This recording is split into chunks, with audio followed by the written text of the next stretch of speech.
पूर्ण होए जगत का काम, समर्थवान पिता परमेश्वर, जिनकी कृपा विदित संसार, जिनके सुमिरन से दुख छूटे और सुख होवे अपरंपार। भोले बाबा तुम्हें मनाऊं,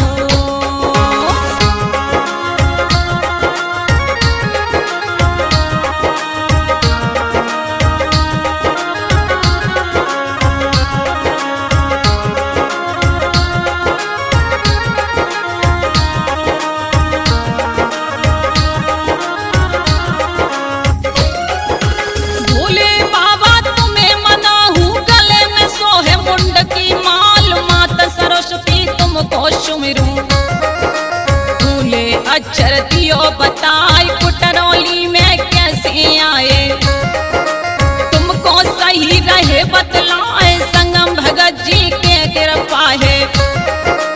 पालरी वाले की महिमा सुनाए, बहुत दिनन की पहले की बात है।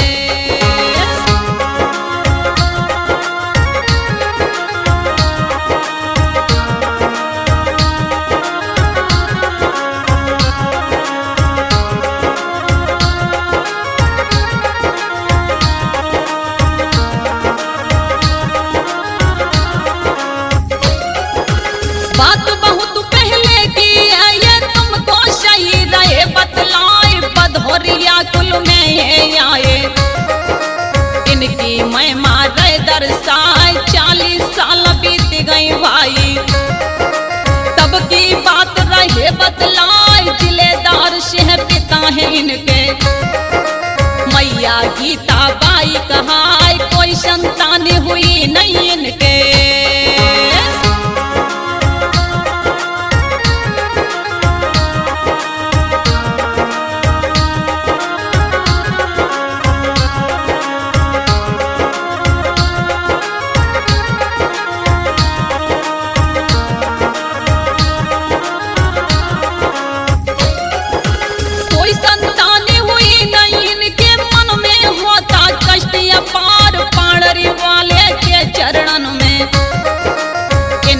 अर्जी दही लगाए, धोरा धाम पर ये तो आए, नवल हैं जहाँ भगत कहाए, करी कृपा गीता मैया पे, इनको दिया है आशीर्वाद, पाड़री वाले रहे संग में।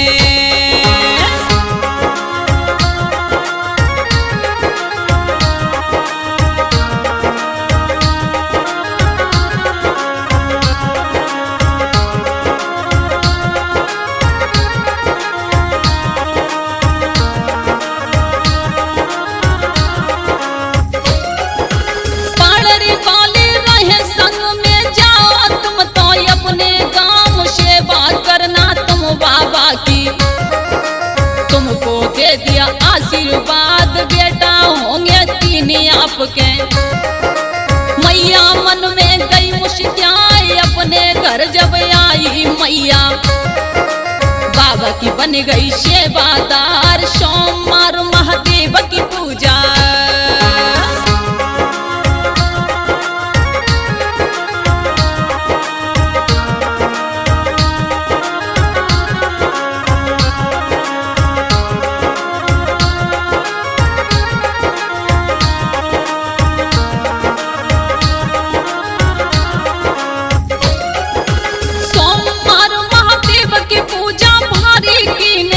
उपवास हर 14 को करे परिक्रमा, 1 साल अब बीता जाए, पुत्र ने जन्म लिया था जब ही, दीपक इनका नाम कहाए, कुटरौली में डंका बाजे, बाबा की होवे जय जयकार, पाड़री वाले की महिमा भारी।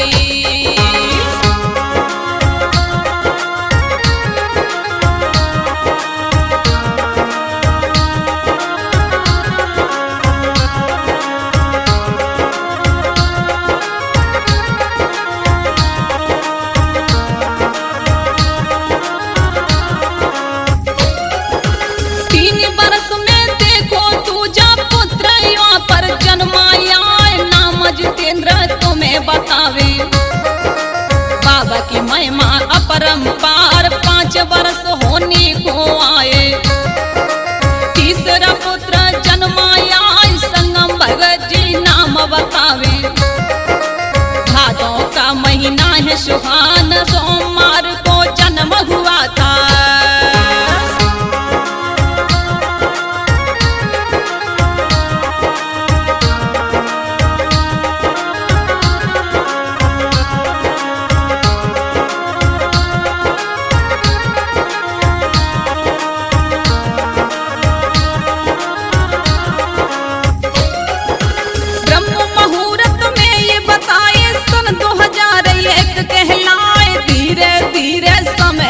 गया।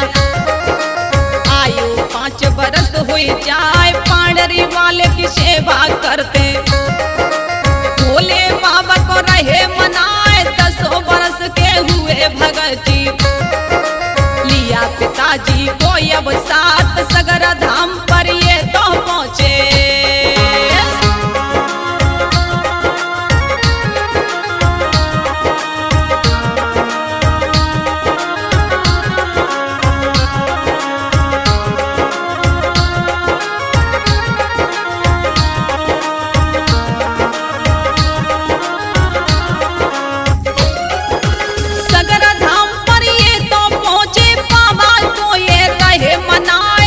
हरिदास ने इनको देखा, अपना दिया है आशीर्वाद, कुटरौली में धाम बनेगा। बाबा को मेला अब लगवाओ, संगम भगत जी 15 के हो गए। मलिया मदेव रहे हैं मनाई, सेवा में ये लीन हो गए।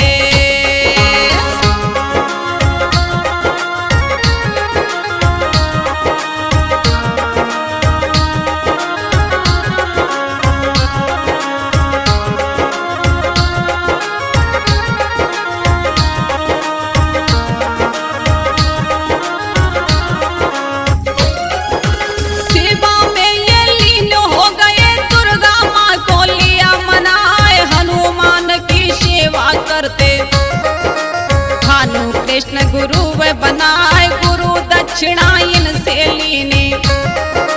मंत्र का ये करते जाप, सोमवती जब पड़ी वहां पर। सोरों घाट पे पहुंचे जाए, करे स्नान बैठ गए बाबा।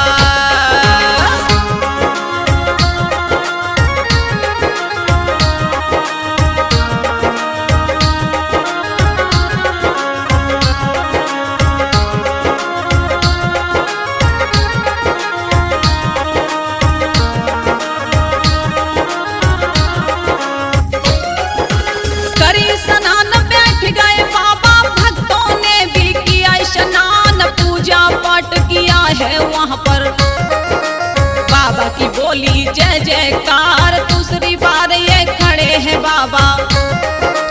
डुबकी ने दीनी लगाई, संगम भगत जी खड़े हैं जल में। इनकी हंसी रहे हैं उड़ाए, काए आपको पांडरी वालों।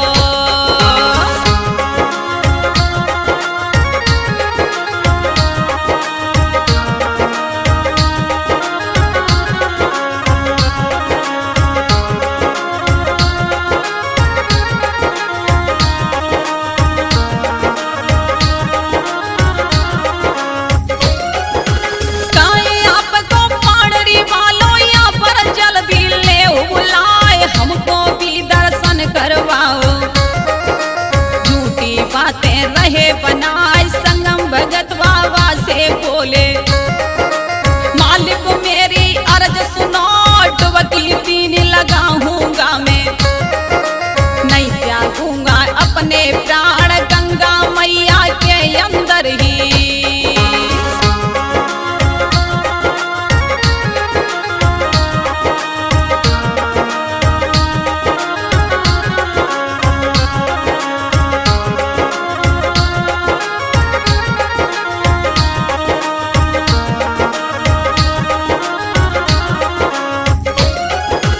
गंगा मैया के अंदर ही अपने दूंगा प्राण, गमाए दो डुबकी तो नहीं लगाई।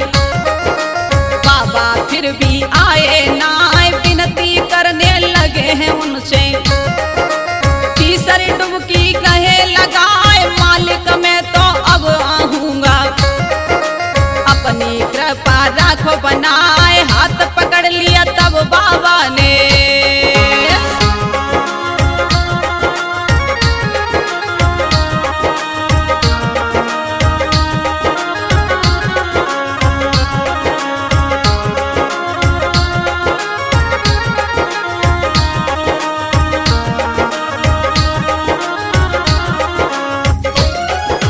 हाथ पकड़ लिया जब बाबा ने, लो बेटा मैं गया हुआ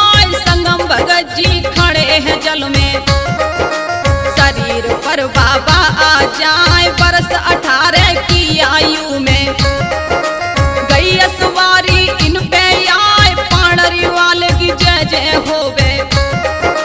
कुटरौली में गए हैं आए संगम भगत जी के घर पर ही।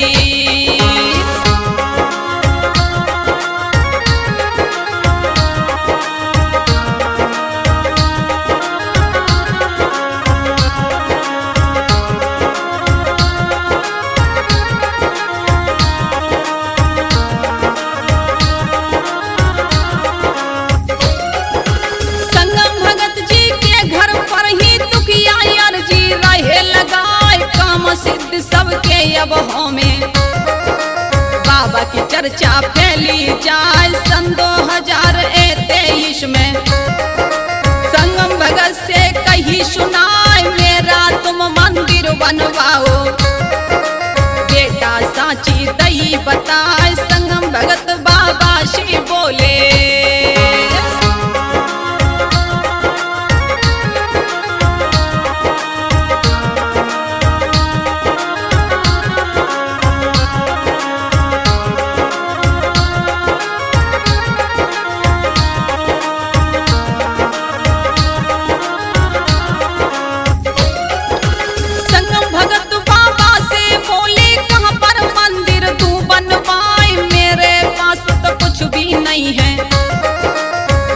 सपनों दियो दिखाए सामने वाले खेत में मंदिर।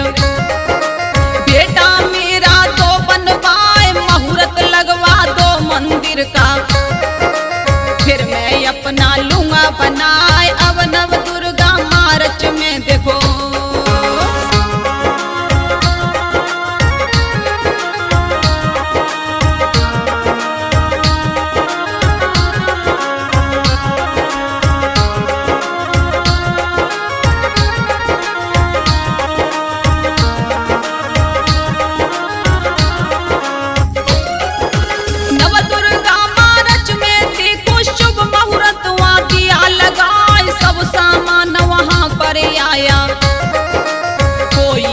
तो जान ना पाए धीरे धीरे मंदिर बन गया। भक्तों सुनियो ध्यान लगाए 2023 में ही अब 3 मई की बात बताए शुक्ल पक्ष वैशाख मास में।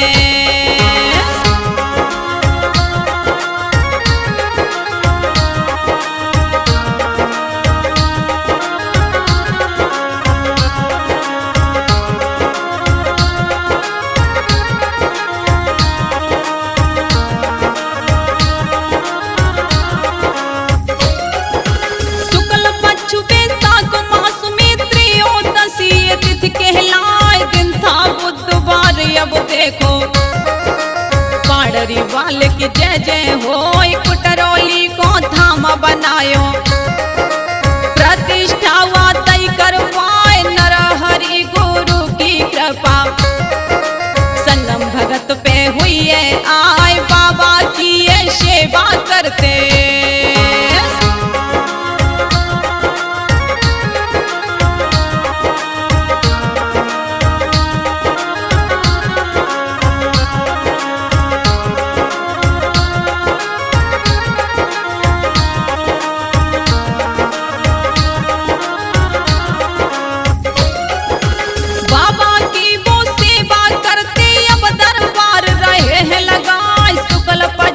चतुर्दशी को बाबा का लगता दरबार। दूर दूर से दुखिया आते सबका संकट भी तो मिटाए। चरणों शीश ये लता झुकावे बाबा करो कृपा अब आए। महिमा तेरी जग में भारी।